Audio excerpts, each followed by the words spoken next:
Kaçmadın mı ellerinden, kaçmadın mı gözlerinden? Sana yalan her şey, oysa durummuyor.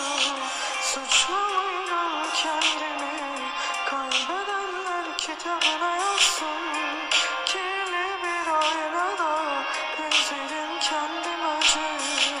Kucaklaştım, derinden hissettim o şarkıyı, ana gibi. Döndüm köyüme tekrar başlamak için, gökyüzünün çölünde çabalamamış aşk için çalışmışım, kurtaramadım o elimdeki kitabı, düştü o karanlığa. Aklımda tutamadım hiç o güzel hikayeleri, kötüleriyle yer değişti. Bir ailesiz insan için üzülmemelisin, aman ağlamasın, o benim gibi olmasın diye, ama değmezmiş, bu hayatı yaşa oğlum. Yaşasan da benim gibi olma.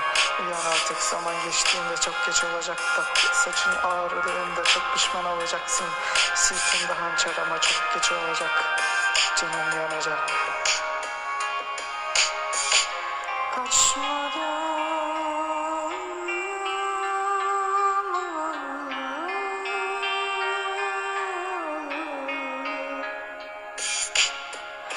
Kaçmadın mı yerimden, kaçmadın mı gözlerimden? Sana yalan her şey, oysa durum buydu. Suçlu muydum kendimi, kaybedenler kitabına yazsın. Kirli bir aynada izledim kendimi acıyla.